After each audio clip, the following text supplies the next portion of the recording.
Mesdames et messieurs, bonjour. Je suis Henri Weil. Précisément, la phrase est ainsi rédigée. Le passé a été le temps de la colonisation, le présent est le temps du partage et du rééquilibrage, l'avenir doit être le temps de l'identité dans un destin commun. Cette dernière formule, destin commun, est parfois, et plus, je veux dire, quotidiennement, dorénavant, utilisée dans le préambule des accords de Nouméa. C'est le fait qu'il y ait le monde qui se soit installé au dernier moment qui fait que ma dernière formule, d'ailleurs, je l'ai mal formulée moi-même. Cette dernière formule, destin commun, voulais-je dire, est plusieurs fois utilisée dans le préambule des accords de Nouméa. Rapidement, vous le savez, elle est entrée pour les Calédoniens, pour ceux qui suivent le dossier calédonien, elle est entrée dans le discours public. Et les Calédoniens, pas seulement les politiques, se la sont appropriés. Sur les 5972 mots que comporte ce préambule, 2 en résument l'esprit. Ce matin, nous allons en prononcer d'autres. Citoyenneté, corps électoral, troisième étape des accords, c'est-à-dire comment écrire les pages du futur. Mesdames et messieurs, l'écrivain Julien Green utilisait une jolie formule. Comment dire tout ce qu'on veut dire avec les mots. Alors nous allons entendre les vôtres, mesdames et messieurs, durant cette heure consacrée au destin commun, et j'espère qu'ils seront importants. Hamid Mokadem, vous enseignez la philosophie à l'Institut de formation des maîtres à Nouméa, où vous résidez depuis 1989. Vous êtes éditeur, la maison s'appelle Expression, auteur de plusieurs ouvrages, dont L'accord de Nouméa pour tous en 2012. Vous êtes un observateur de la société calédonienne. Alors à ce titre, le destin commun, qu'est-ce que c'est? Merci. M'entend-on? Ça va venir. Bon. Alors, je vais aller à l'essentiel, ce qu'on m'a dit de faire très synthétique, étant donné qu'il y a 9 personnes autour de la table. Donc, alors, je vais poser la question aujourd'hui, comment se pose aujourd'hui, au moment où nous parlons, la question du destin commun en Nouvelle-Calédonie. Alors, comme le disait l'orateur qui a présenté, les mots de destin commun, c'est des mots classiques et convenus, mais ils apparaissent de manière très précise, et ça me semble important de le dire, ils apparaissent de manière très précise dans le texte du préambule de l'accord de Nouméa, texte dont je rappelle qu'il est garanti par la Constitution de la République, c'est-à-dire, en d'autres termes, qu'il est autorisé par la souveraineté nationale, qui est l'expression du peuple français. Constitution de la République, dont je profite de dire en aparté, en diagonale, qui a été réformée quand même d'abord à cause de l'Algérie, ensuite de nouveau modifiée à cause de la Nouvelle-Calédonie, pour une raison très précise, reconnaître la citoyenneté de la Nouvelle-Calédonie et le peuple kanak en tant que tel, en tant que peuple. Et c'est à ce niveau précis que le texte, le préambule, articule l'un à l'autre, destin commun et citoyenneté d'une part, et souveraineté partagée et destin commun d'autre part. Alors qu'est-ce que ça veut dire? Pour faire très concis, le concept de citoyenneté de la Nouvelle-Calédonie est un concept central du dispositif politique de l'accord de Nouméa.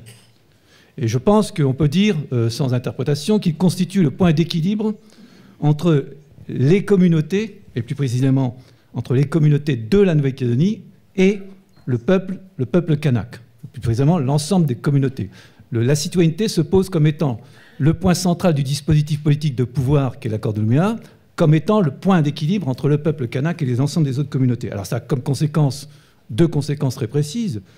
D'abord qu'il autorise et ouvre une possibilité, et à mon avis ça doit être ça l'enjeu central qui est encore en cours, c'est la composition par le peuple kanak et par l'ensemble des communautés de composer une communauté humaine. Le terme n'est pas mien, le terme est dans le préambule.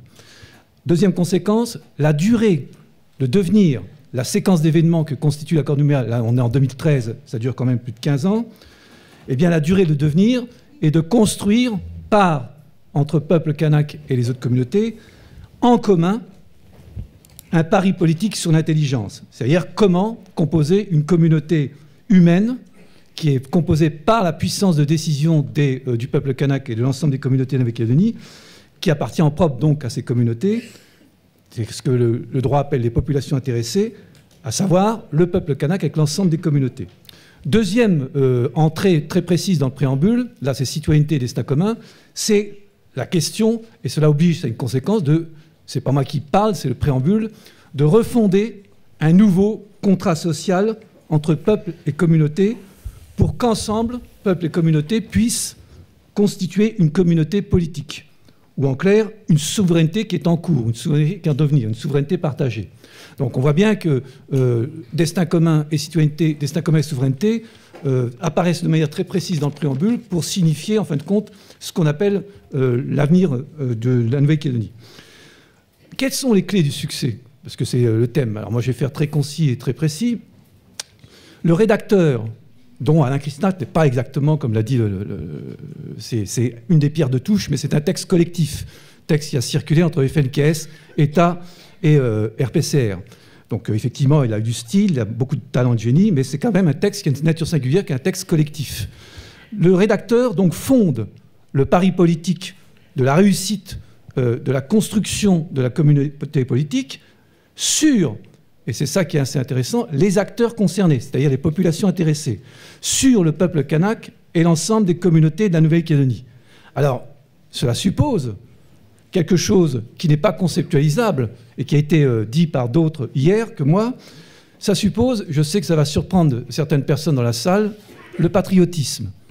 J'entends par patriotisme, de la part du peuple kanak et des communautés de la Nouvelle-Calédonie, à savoir ce que Rousseau, puisqu'il faut citer Rousseau plutôt que Julien Green, puisque le concept de contrat social tel qu'il est dit dans le préambule fait un clin d'œil à ce chef-d'œuvre de philosophie politique qui est du contrat social.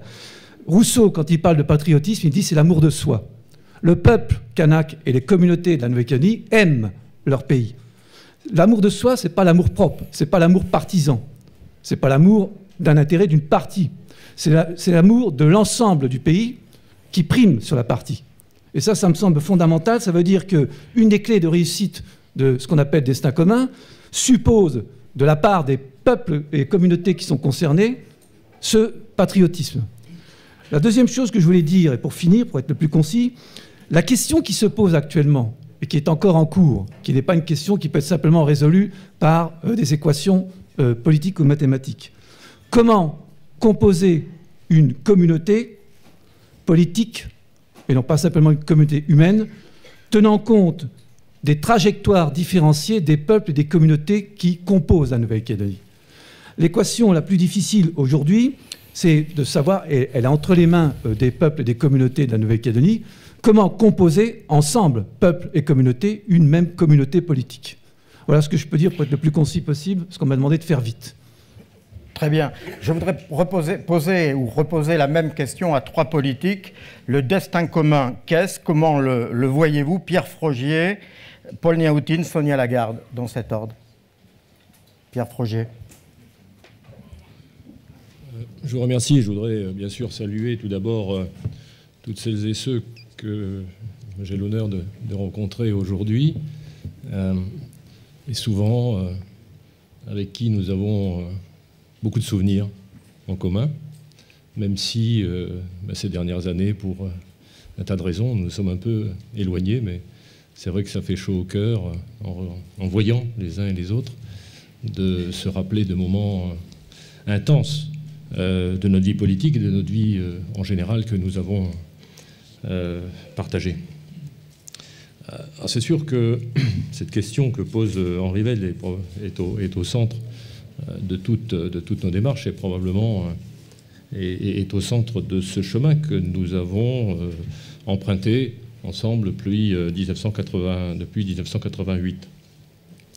Et j'ai produit il y a quelques jours, à l'occasion du 24 septembre, de célébration du 24 septembre, un papier que j'ai intitulé « Lettre aux Calédoniens ». Vous me direz que c'est tout à fait banal, mais j'ai essayé de traduire en quelques phrases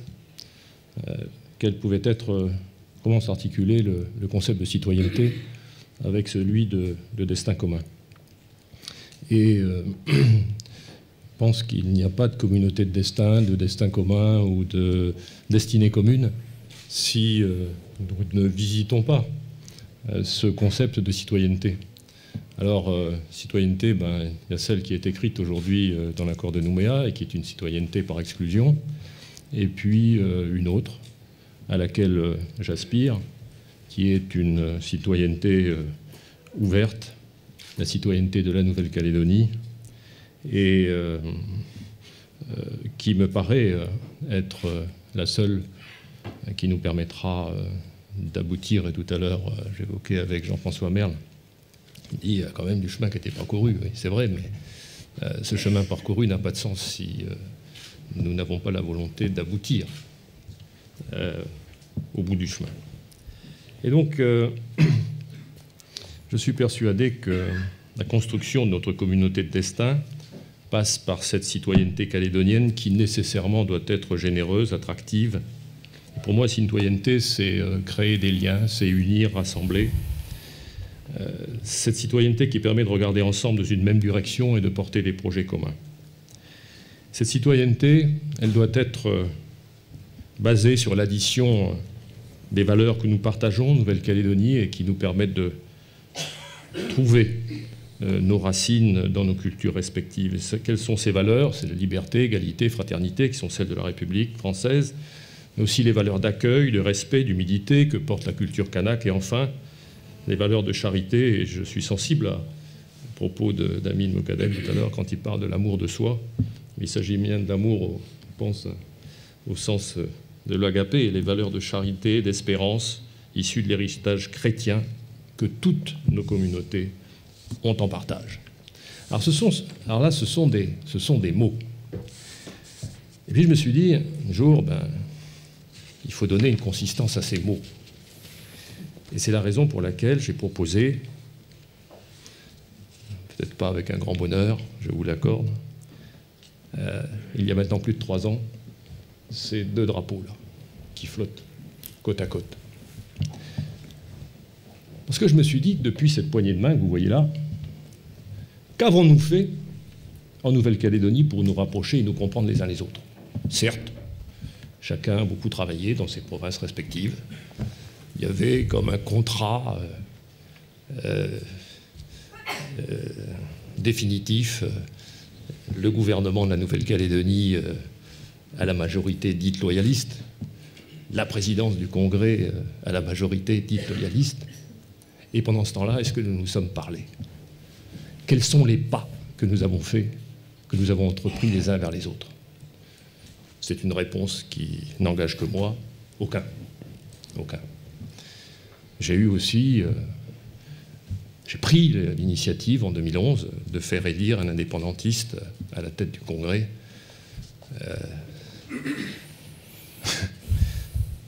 Ça m'a coûté très cher. Et pourtant, je répète, quels ont été les signes tangibles depuis cette poignée de main qui permettent, qui obligent nos populations à nous regarder tels que nous sommes, à nous prendre tels que nous sommes, et à partir de là, à construire quelque chose en commun. Et donc, il y a 3 ans, j'ai pris cette initiative de faire flotter ensemble le drapeau tricolore et le drapeau identitaire kanak. Pourquoi? Parce que ces 2 drapeaux racontent, illustrent et résument l'histoire contemporaine de notre communauté humaine, parce qu'ils traduisent notre histoire commune qui, depuis 160 ans, associe l'identité mélanésienne et océanienne de la Nouvelle-Calédonie à son identité européenne et française. Et pourquoi côte à côte? Parce que j'espère qu'encore une fois mes propos ne seront pas contrariés, mais même si dans ce bleu, blanc, rouge s'exprime la majorité électorale de la Nouvelle-Calédonie, eh bien celles et ceux qui se reconnaissent dans ce bleu, blanc, rouge, et je pense qu'il s'agit de toutes les communautés qui sont arrivées en Nouvelle-Calédonie avec le bleu, blanc, rouge, eh bien malgré cette logique électorale, malgré cette majorité que l'on connaît, eh bien si nous voulons bâtir cette communauté de destin, si nous voulons aboutir à cette destinée commune, eh bien nous sommes obligés de regarder l'autre drapeau, l'autre symbole tel qu'il est, et être capables, nous qui sommes majoritaires, de trouver les compromis nécessaires pour qu'enfin la Nouvelle-Calédonie trouve son équilibre de long terme. Pour ma part, vous le savez bien, et c'est la majorité électorale qui le souhaite, dans l'ensemble français, dans la France. Voilà, donc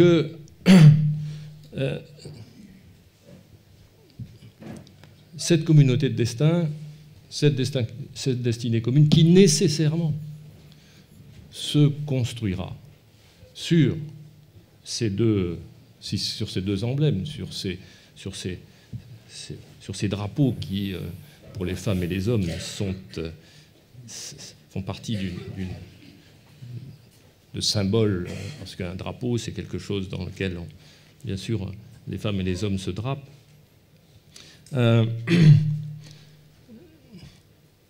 C'est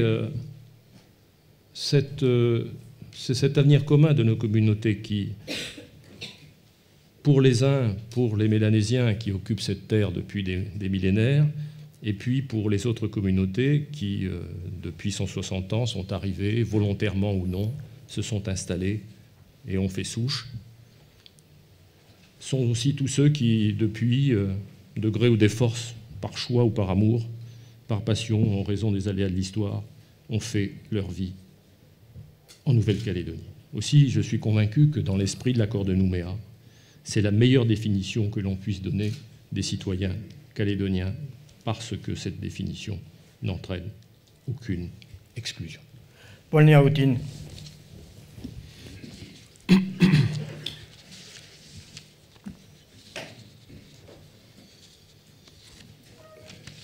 Bien.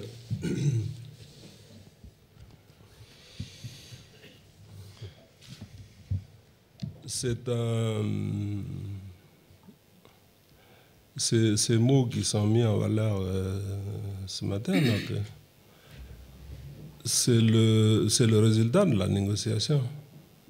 Le résultat de la négociation sur le contentieux colonial. Hein? Je crois que j'ai déjà dit un certain nombre de choses ce matin. Le peuple kanak colonisé, déplacé, cantonné, non reconnu, etc., etc. Les enfants qui n'accédaient pas à l'école coloniale, scolarisés par l'enseignement privé, confessionnel, etc., etc. Ça, c'est les choses qui ont été vécues. Qui ont été vécues par nos ascendants et qu'on a recueillis par tradition orale, parce que c'est pas ce qu'on nous enseigne à l'école, où l'utilisation de la langue était interdite. On était punis pour parler la langue, pour nous obliger à parler français, etc., etc. On n'a pas expliqué autre chose, mais il y a un certain nombre de mes collègues qui sont là, parce que ce que je voudrais dire, hein, c'est que depuis qu'on revendique la reconnaissance de l'identité kanak, l'existence d'une civilisation, d'un peuple premier qui a toujours été là, etc., etc. Mais la rencontre avec l'autre n'a pas été un fleuve tranquille. Il y a des morts, il y a tout un tas de déplacements de population, l'instauration des travaux forcés, etc. Mais est-ce que, au moment où la colonisation de la Nouvelle-Calédonie, il y a des ouvrages qui ont été écrits sur la Nouvelle-Calédonie où on recentre les choses par rapport au contexte de l'évolution de la France, etc., etc. C'est après la Révolution française, hein, que cette opération de colonisation se passe en Nouvelle-Calédonie. Voilà. Donc, ce que je veux dire par là, c'est que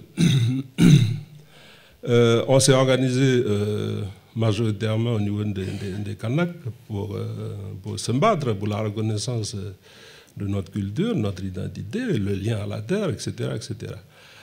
C'est la période qui a mené au conflit qui a été évoqué hier, parce qu'il n'y avait pas de capacité d'écoute, ni localement, par les descendants des populations arrivées, notamment ceux qu'on appelait les colons, parce qu'eux, ils s'estiment non responsables, mais ils ont ces terres, ces choses en privé. Et c'est la culture.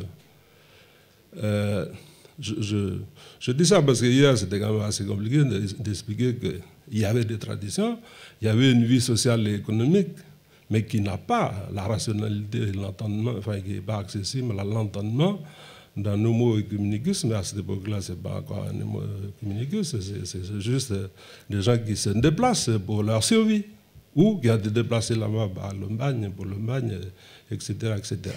N'oublions pas ceux qui ont été recrutés en Asie, au Vietnam, au Japon, pour servir dans les mines, qui ont été traités localement comme les Kanaks, assujettis au régime de l'indigénat, alors que les Japonais n'étaient pas assujettis au régime de l'indigénat chez eux, ils sont venus sur contrat. Les Vietnamiens, oui, eux, ils étaient colonisés par la France. Et ceux qui sont venus d'Algérie, hier ça a été dit, il y a un retour là-bas pour rencontrer sa culture, etc., etc. Donc il y a un certain nombre... Pour le Kanak, ça ne changeait pas, parce que lui, il a subi. Il a subi. Et donc, quand on commence par revendiquer l'indépendance kanak, parce qu'on a besoin d'être reconnu, de dire qu'on est capable, qu'on est chez nous, etc., etc., ça n'a pas été forcément compris, entendu, d'où les conflits, etc., etc. J'ai expliqué, je crois, ce matin, qu'une fois reconnu à l'international, on nous a quand même renvoyé à la puissance de tutelle, donc à l'État, dit colonial alors, puisqu'on est un système colonial. Et aux populations, on va dire, intéressées, concernées, il y a plusieurs concepts. Donc nous, les Kanaks, on se considère comme peuple premier, et les autres, c'est ceux qui sont arrivés. Mais dans différentes conditions, à différentes dates, etc., etc. Monsieur Néoutine, pardon de vous couper, c'est oui. Très maladroit de ma part, mais il ne reste que 30 minutes. Alors, comme je veux donner la parole d'une manière assez équilibrée à tout le monde, si vous pouvez apporter une toute petite conclusion, et je vous relancerai évidemment sur toutes ces questions qui se posent sur le destin commun. Je n'ai pas l'habitude d'être invité dans des colloques, on me coupe la parole. Hein, donc ça commence à suivre, ça fait plusieurs fois qu'on fait le coup, hein, y compris chez nous. Alors, c'est parce que ce processus-là où on parle de destin commun, c'est quand même nous qui sommes à l'origine de ça. Est-ce qu'on peut s'expliquer? Vous êtes quand même plusieurs invités ici. Hein? Donc, je prends le temps que je veux, et si vous voulez me couper la parole, coupez-moi la parole, ou enlevez ce micro-là.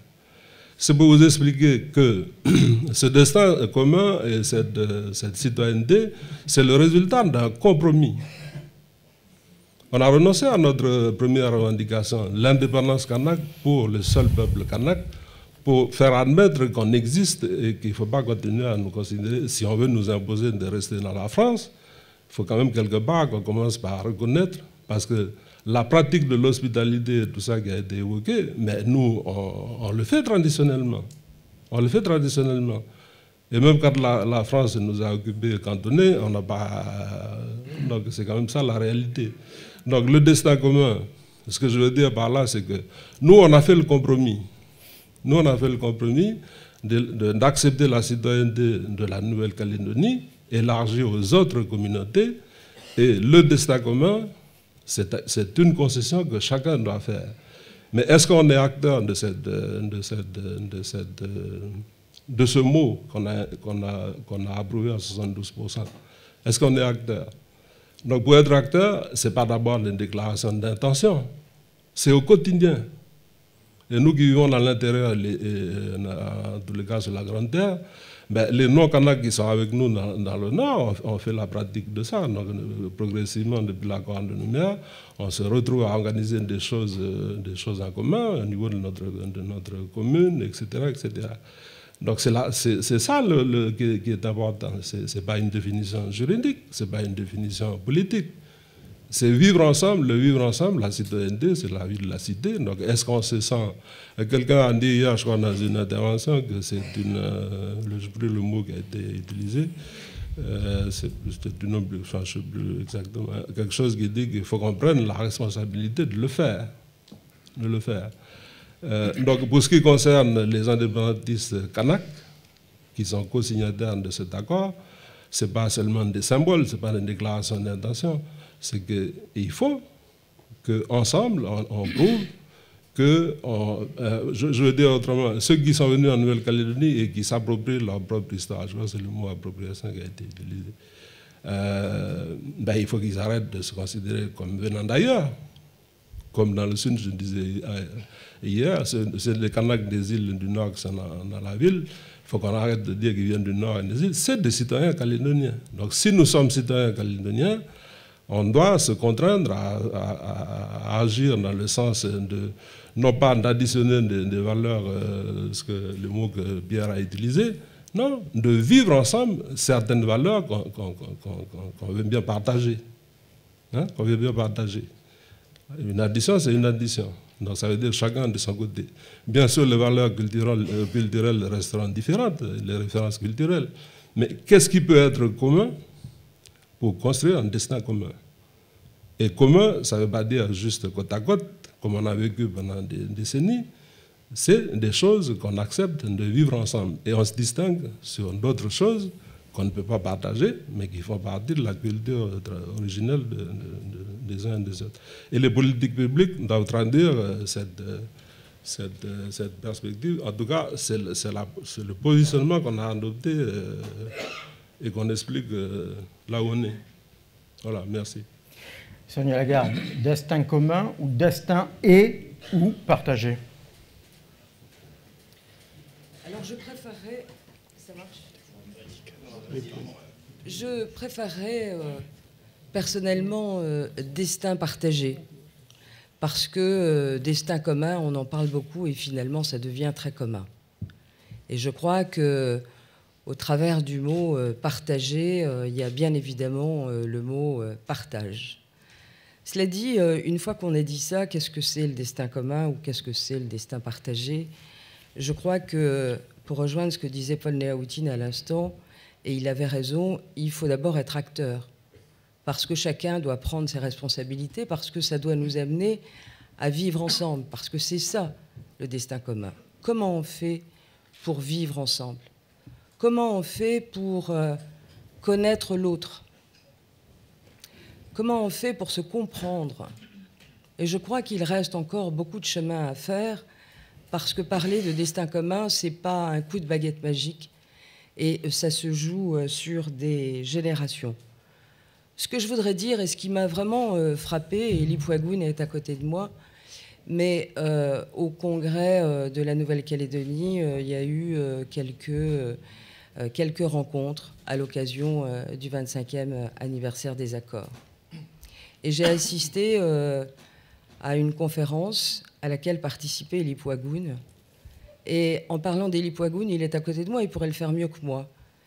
Mais j'ai compris le sens de sa démarche parce qu'il est véritablement dans le destin commun.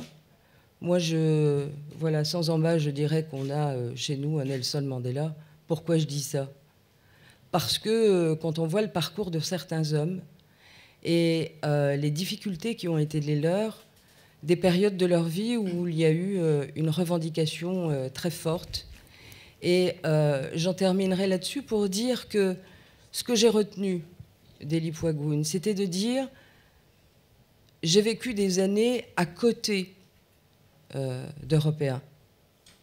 Et finalement, j'ai jamais su les comprendre.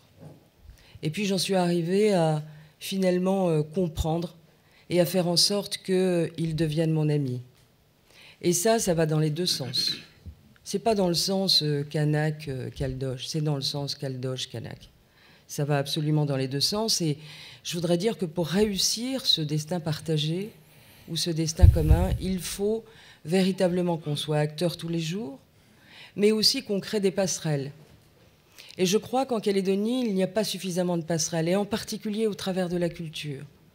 Comment fait-on aujourd'hui, et non pas sur une culture élitiste, mais une culture plutôt populaire, par des manifestations, à faire qu'on se rencontre davantage, qu'on se comprend et qu'on se parle?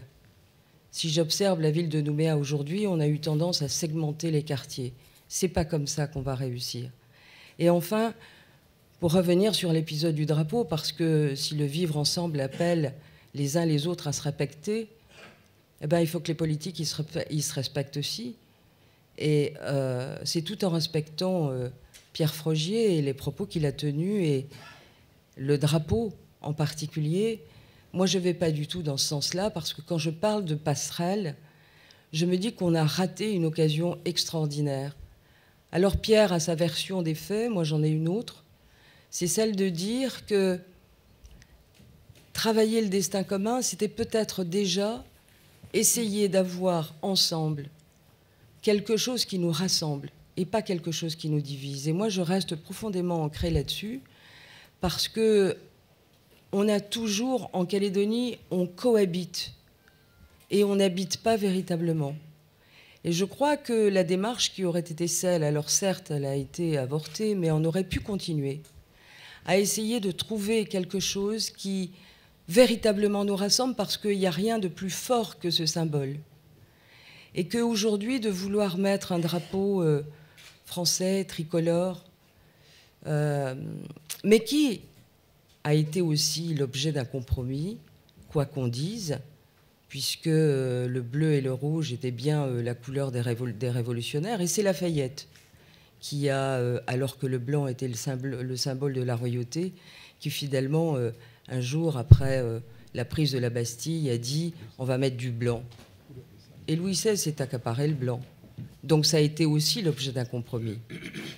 Et ce que je veux dire, c'est que ce drapeau, il aurait pu, et j'espère qu'il nous mènera et que le travail sera fait pour qu'il nous mène et qu'on converge vers un même point, c'est-à-dire vers cette fierté de le hisser tous ensemble. Et je crois que quand nous aurons réussi cette étape, eh bien nous pourrons véritablement parler de destin commun parce que nous convergerons tous vers un même but, avec celle d'appartenir et cette fierté d'appartenir à cette terre. Voilà, merci beaucoup. Avant d'interroger Pierre Steinmetz et Alain Christnard sur leur version, une question à Elie Poiboun que vous venez d'évoquer. Est-ce que, monsieur, votre évolution est significative de celle des Calédoniens ?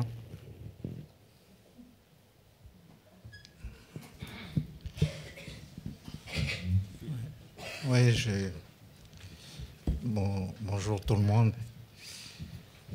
La revendication d'indépendance, je l'ai commencé ensemble avec beaucoup de gens qui ne sont plus là. C'est pour ça que j'en parle avec beaucoup d'émotion.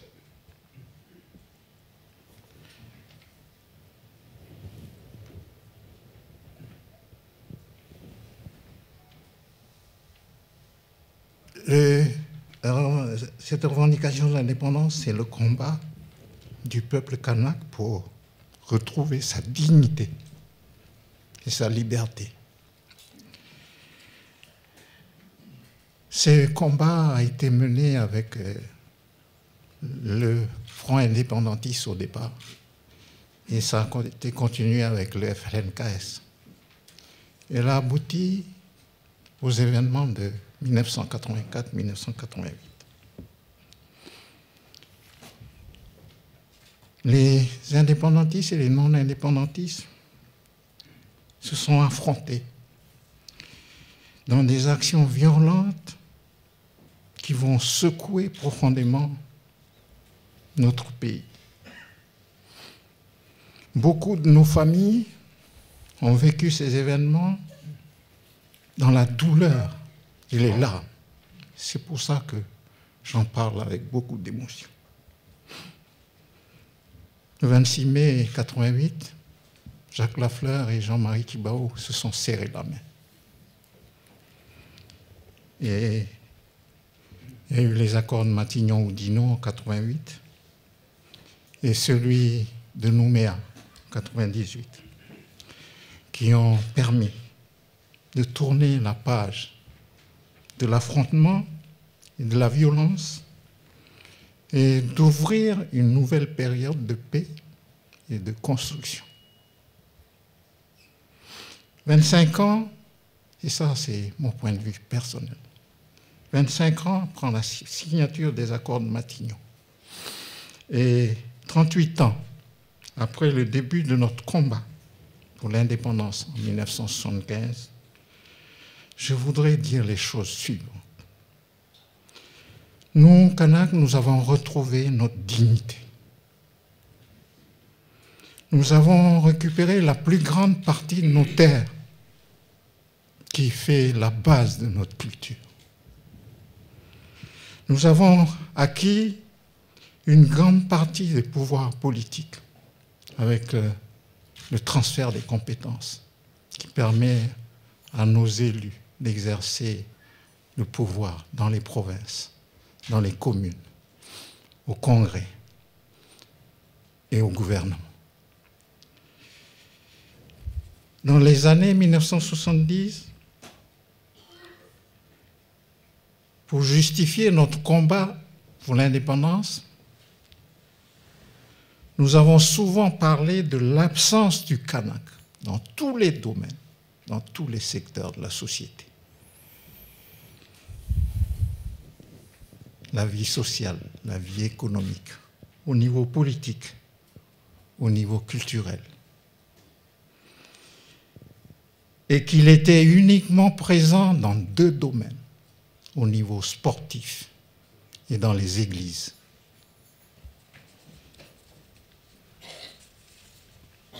Je peux affirmer aujourd'hui qu'après 25 ans de construction,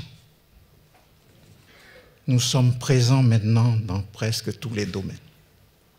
La justice, l'enseignement, la culture, les cadres, l'administration, au niveau de la politique et de l'économie. Des progrès extraordinaires ont été faits pour retrouver notre dignité, notre liberté et pour le partage des richesses, des connaissances et des pouvoirs dans notre pays. Cette période d'affrontement de 84 à 88 et cette période de 25 ans de construction m'ont permis personnellement d'aller à la rencontre de l'autre et de découvrir ceux qui sont en face de moi, le métropolitain et le calédonien, ou le caldoche. La poignée de main signifie, pour moi, Kanak, la chose suivante. Hier et avant-hier, le métropolitain et le calédonien étaient mes ennemis. Je les ai affrontés jusqu'à aller dans la violence et les larmes. Aujourd'hui, je les considère comme mes frères. Tous les trois, nous devons mettre de côté ou enterrer ce qui nous divise, ce qui nous faisait nous affronter les uns aux autres.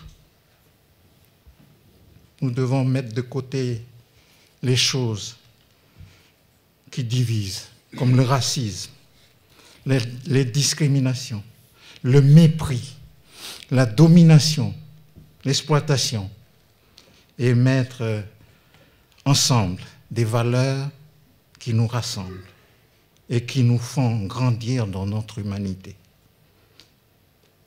comme le respect, la tolérance, l'humilité, la laïcité, la solidarité, le partage, la fraternité, l'amour et le travail.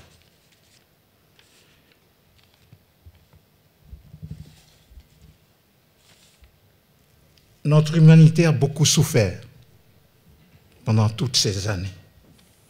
Elle a été bouleversée, elle a été blessée dans les profondeurs de son être et de son âme. Construire notre pays, c'est d'abord suivre la feuille de route définie par nos responsables politiques, avec les 2 accords. Mais construire notre pays, c'est aussi, et surtout, c'est essentiel, reconstruire notre humanité, son humanité, après les grandes souffrances qu'elle a subies depuis 1853, et ce jusqu'aux événements de 1984-89.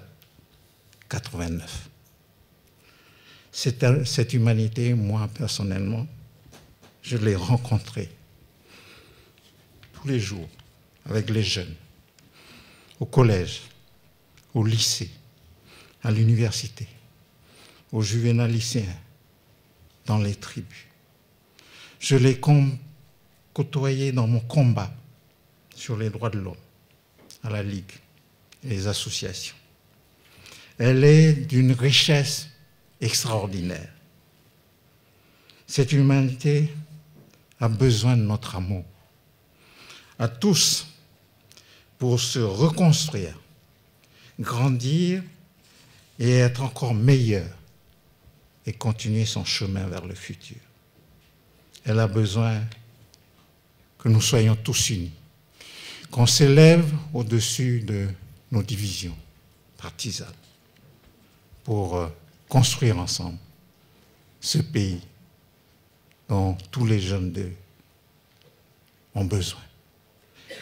Voilà ce que je voulais vous dire à cette occasion, parce que je trouve que notre pays est d'une richesse extraordinaire et elle a besoin qu'on soit à la hauteur. Et voilà ce que je voulais vous dire avec le message pour construire ensemble notre pays. Merci. Je vous remercie.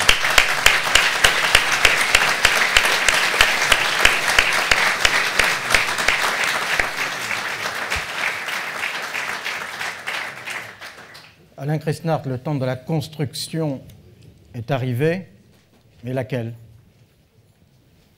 Je crois que le destin commun est la clé de l'accord de Nouméa. C'était déjà en fait en filigrane dans les accords de Matignon. Je crois aussi que c'est la clé de l'avenir. En effet, si on part du destin commun, un certain nombre de conséquences en découlent inévitablement si l'on est cohérent intellectuellement. Le destin commun, on l'a dit très bien avant moi, c'est le contraire du destin conflictuel, du destin séparé, du destin juxtaposé. Donc on est ensemble pour l'avenir, dans une communauté humaine. Mais on est ensemble quelque part. On est ensemble dans le Pacifique Sud. Et en plus, on est ensemble, ça ne veut pas dire qu'on est tous pareils. On est ensemble, mais il y a des communautés avec des cultures différentes qui se traduisent même par des règles juridiques différentes. Ça, c'est quand même complètement différent d'un certain nombre de principes républicains. D'ailleurs, même pour ce qui, dans l'accord de Nouméa, fait consensus complet, on a bien été obligé de s'abstraire de la Constitution, qui reconnaît des citoyens complètement égaux, et absolument pas la communauté culturelle. Donc, si on croit au destin commun, dans un territoire pluriethnique, pluriculturel, où chaque communauté a une histoire particulière, il faut évidemment se considérer comme ensemble sur un même bateau qui est dans le Pacifique Sud, qui n'est pas amarré au large de la Bretagne ou en Méditerranée. Il y a une conséquence, évidemment, c'est que si on a un destin commun, il faut dire qui participe de ce destin commun. Donc, qui est citoyen? Qui est calédonien? Et qui peut le devenir? C'est la question clé. Si tous les Français qui passent peuvent être calédoniens, alors évidemment, il n'y a pas de destin commun en Nouvelle-Calédonie. Il y a un destin commun général dans la République française avec des personnes qui le vivent en Nouvelle-Calédonie. Mais c'est différent du concept de destin commun. Par conséquent, il faut définir qui est citoyen. Il y a une définition dans l'accord de Nouméa, c'est une définition qui n'est pas, évidemment, écrite pour l'éternité, puisque c'est écrit pour l'accord de Nouméa qui a une fin. En revanche, il faut définir les conditions d'adhésion qu'on peut, moi ça me va très bien, hein, Pierre Frogier le disait, ne pas définir par exclusion, mais le définir par une adhésion. Et donc une adhésion, on adhère à une nationalité, on adhère à une citoyenneté. Il y a des conditions de durée et surtout des conditions d'engagement sur des valeurs. Ces valeurs, c'est celles du destin commun de la Calédonie. Au fond, le préambule de l'accord de Nouméa, c'est un peu le préambule de la Constitution calédonienne. En tout cas, on ne peut comprendre le destin commun qu'en le lisant avec le préambule de la Constitution française, auquel il est une exception. Donc on a un destin commun, on a une citoyenneté, il faut donc définir qui est citoyen. Et si on voit bien que l'essentiel, c'est donc, pour l'exercice du destin commun, de définir qui seront les citoyens qui exerceront le destin commun, alors on voit bien, c'est un paradoxe évidemment, que la question principale à résoudre pour les prochaines années n'est pas précisément celle des rapports avec la République. Autrement dit, la définition des rapports futurs avec la République, à certains égards, c'est une conséquence du destin commun que l'on se choisit et de la citoyenneté que l'on définit. Je veux dire par là que les discussions qu'il y aura, logiquement, si on adhère au destin commun et à ses conséquences, la citoyenneté à construire, c'est que voulons-nous faire ensemble, de quelles compétences avons-nous besoin pour cela, quels vont être nos rapports entre communautés, quels vont être les éléments communs de nos règles de vie et les éléments séparés que nous respectons chez l'autre. Tout cela, ça n'a pas grand rapport avec les relations avec la République française. Alors j'entends bien que cette question est évidemment importante, en tant qu'elle définira pour les citoyens calédoniens leur appartenance à la citoyenneté française ou non, que le lien avec la République française sera perçu, c'est un élément important du débat futur, comme garantie des libertés publiques à laquelle chacun tient dans le destin commun. Je ne dis pas que c'est la seule garantie, mais c'est une garantie possible. Et aussi que le lien avec la République française sera perçu comme une garantie de moyens permettant à chacun, même si le modèle économique calédonien doit évoluer parce qu'il est un peu à bout de souffle, d'avoir une garantie du niveau de vie et une garantie du maintien des investissements. Mais la question centrale n'est pas celle du lien avec la République. Alors, j'entends bien le paradoxe, puisque c'est évidemment la question qui sera posée lors de la consultation. Mais la poser n'exclut pas de se la poser en intégrant le fait qu'il faut y répondre en ayant cette préoccupation du destin commun et de la citoyenneté. Voilà les convictions dont je voulais faire part, qui sont évidemment à titre personnel, puisque je ne représente plus aucune institution. Pierre Steinmetz, le corps électoral doit-il être figé? Mon propos va faire très directement écho à celui d'Alain Christart. Nous ne nous étions pas concertés, mais ce n'est pas très étonnant. J'ajoute que je parle à la fois comme ancien calédonien, mais sans aucune prétention à connaître la Calédonie d'aujourd'hui. Je sais bien qu'elle n'est plus celle des années de 88, ni celle de 98, ni même celle de 2008. J'en parle donc comme ancien, en ayant conscience de ce recul, en tant qu'ayant l'expérience comme directeur de cabinet, notamment de la vie politico-administrative de la France, et puis aussi parce que j'en sors en tant qu'ancien membre du Conseil constitutionnel.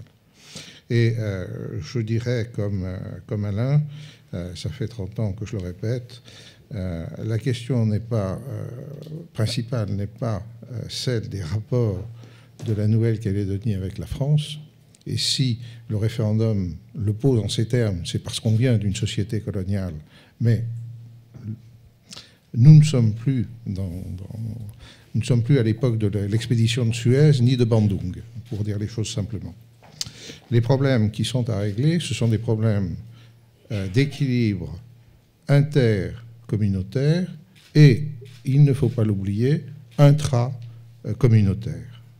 Ce qui oblige à trouver des équilibres et à trouver aussi, dans ces périodes de choix, des éléments de garantie.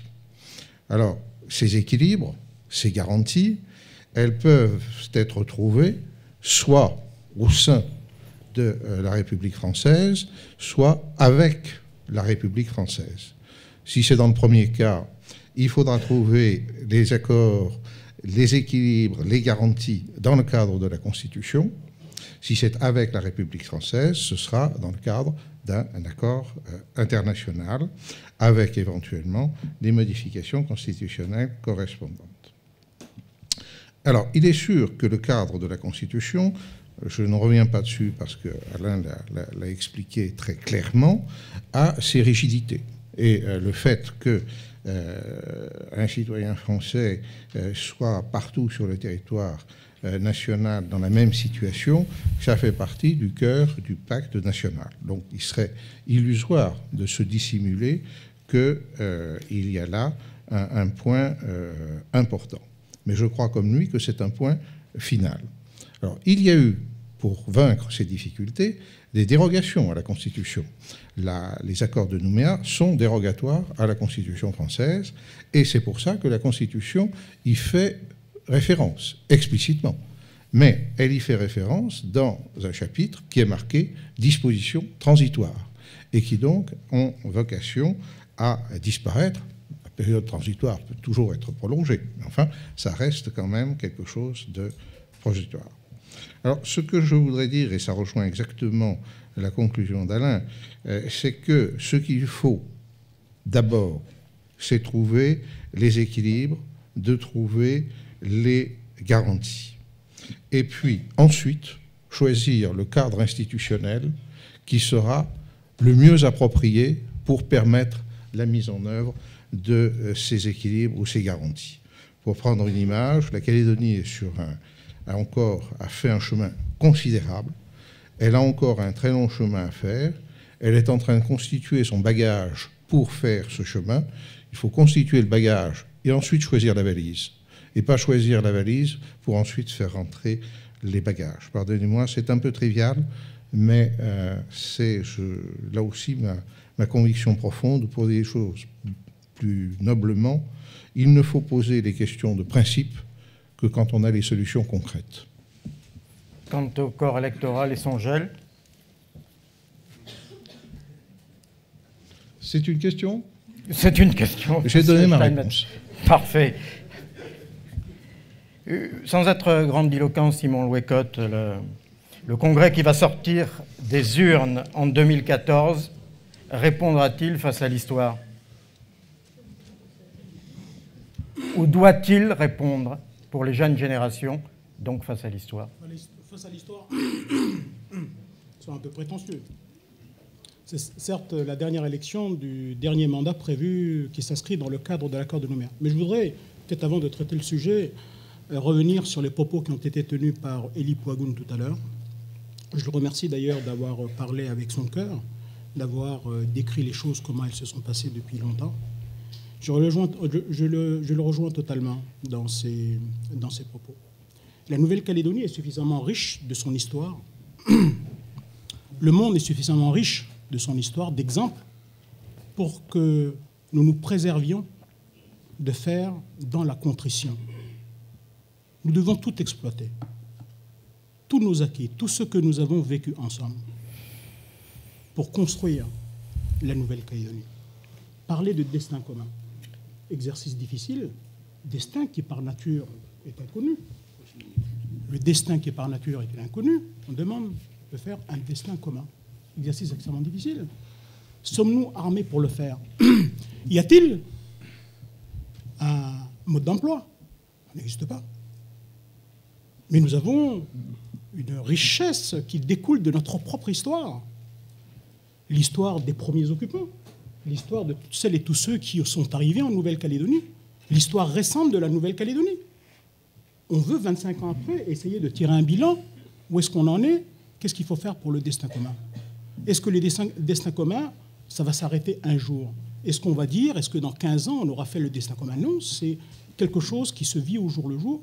Sommes-nous suffisamment armés? A-t-on les outils? Le gouvernement, le Parlement français, a-t-il donné aux Calédoniens les outils nécessaires pour travailler le destin commun, pour construire son avenir ensemble? Les Calédoniens disposent-ils de suffisamment de matériaux pour le faire? Les Calédoniens veulent-ils préparer un destin en commun?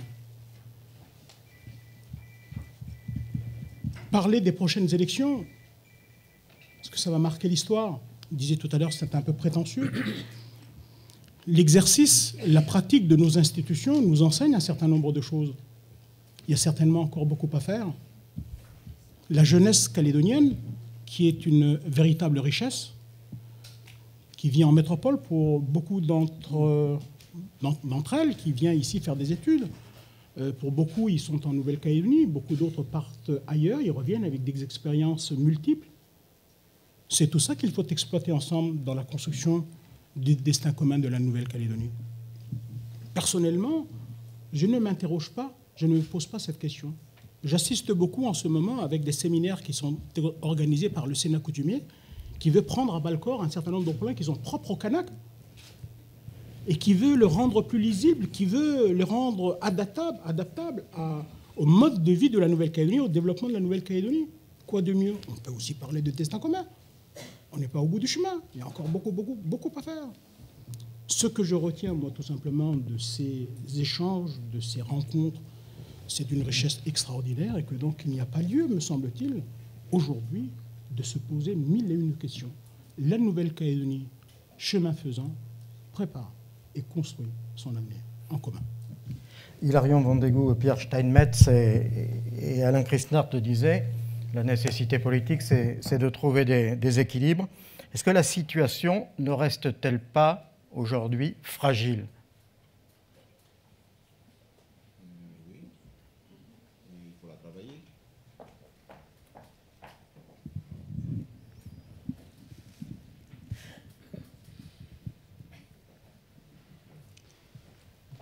Alors, j'ai préparé là un petit mot que je vais vous livrer. C'est pour moi un immense honneur d'être convié à ce colloque auquel participent tant d'éminentes personnalités. Tout le mérite en revient naturellement au président de notre gouvernement, M. Harold Martin, qui, grâce au directeur de la Maison de la Nouvelle-Calédonie à Paris, M. Joël Viratel, nous a réunis si nombreux. Permettez-moi de leur adresser à tous deux mes plus vifs remerciements pour leur invitation et le meilleur accueil qui nous sont réservés avec le concours toujours aussi sympathique de leurs équipes. J'y ai été pour ma part très sensible. Grand merci surtout de m'inviter à intervenir sur un sujet qui me tient particulièrement à cœur, puisqu'il concerne ce désormais fameux destin commun, qui porte en lui, comme l'indique l'intitulé de cette table ronde, les clés du succès. Titre suivi, vous l'aurez remarqué, de 3 points de suspension, loin d'être anodins. J'aurai l'occasion d'y revenir. Invité à prendre la parole en tant que sénateur, mais calédonien mélanécien avant tout, j'aimerais commencer par évoquer le métissage qui caractérise la Calédonie, riche de toutes ses composantes ethniques, métissage qui forme notre identité et nous réunit tous ensemble dans un destin commun, notre destin commun, et qui consiste à décider de ce que sera notre futur ensemble et à en tracer dès à présent les grandes lignes. Car c'est dans notre unité que nous puiserons l'énergie pour affronter demain. À ce propos, ne dit-on pas que l'union fait la force? En tout état de cause, soyez sûrs que c'est là, dans un destin pleinement commun, choisi, voulu comme tel, où toutes les sensibilités pourront faire entendre leurs voix respectives, que se trouvent les clés de notre succès. Car je ne doute pas de notre succès. C'est la raison pour laquelle je supprime résolument pour ma part les 3 points de suspension qui laisseraient sinon place au doute. En Calédonie, nous savons tous, sans distinction aucune, toute origine confondue, est venue des horizons les plus divers, la terre en partage. Et je le répète, c'est ensemble que nous devons avancer vers demain. À cet égard, pensez à Lévinas, le philosophe de l'altérité, qui nous dit en substance que c'est à travers le regard que l'on porte sur l'autre, le différent de soi, que l'on existe pleinement. Aussi avons-nous besoin de l'autre pour grandir encore et nous projeter dans le futur confiant et plein d'espoir. Car c'est bien demain qui m'importe à moi. Et à messieurs, demain comme hier se construit, comme les accords de Matignon l'indiquent clairement, dans le respect mutuel de l'autre. Après, bien sûr, nous avons traversé des zones de turbulence, pour certaines d'entre elles d'une extrême violence. Elles font partie de ces séries d'événements qui s'enchaînent inexorablement pour, précisément, forger un destin. Mais parce que cette période tourmentée est bien derrière nous, à présent, permettez-moi de reprendre cette phrase de Jean-Paul II qui s'adressait sans exclusive aucune à tous en ces termes. N'ayez pas peur. Et de vous dire à mon tour, n'ayons pas peur. Parce que demain sera plus beau qu'aujourd'hui et soyez sans sûr, le meilleur est à venir. À nous de bâtir notre Calédonie pour que nos enfants, ensemble, naissent et grandissent dans un lieu de paix et de concorde qui leur appartiennent pleinement, où ils connaîtront non pas le bien-être, mais le mieux-être. Soyez sans convaincus, la réussite de cette communauté d'un destin est à portée de main. Nous avons tous les atouts de notre côté, et le meilleur partenaire pour concrétiser cette réussite, l'État français, signataire des accords de Matignon et de Nouméa. Ne sommes-nous pas riches du plus beau des patrimoines, celui constitué d'hommes et de femmes issus de cultures qui rassemblent plus qu'elles ne distinguent et qui évoluent aujourd'hui encore dans un environnement préservé et vivent sur une terre, véritable coffre-fort minier, aux ressources naturelles inestimables et d'une beauté sans égale. Ne dit-on pas d'ailleurs que la Nouvelle-Calédonie est le seuil du paradis? Sachons juste transmettre le flambeau aux générations futures. Et n'oublions pas, comme le dit si bien Teilhard de Chardin, que l'avenir appartient à celles et ceux qui donnent aux prochaines générations les raisons d'espérer. Bâtissons-leur un véritable destin commun dans la Calédonie d'aujourd'hui et de demain. Alors tout à l'heure, en entrant, je regardais longuement les deux, M. Lafleur et Jean-Marie Chimbaou, avec la poignée de main. Alors, on a donné toutes les définitions à cette poignée de main. Mais moi, en réfléchissant, je me suis dit, le destin commun est né aussi de cette poignée de main. De deux communautés, les Kalendoches européens et les Mélaniciens Kanaks. Mais aujourd'hui, ne soyons pas égoïstes. Vivons, faisons-le, le destin commun, avec toutes les communautés qui vivent sur notre territoire. C'est notre richesse. Personne d'autre au monde a cette richesse. Merci de votre écoute.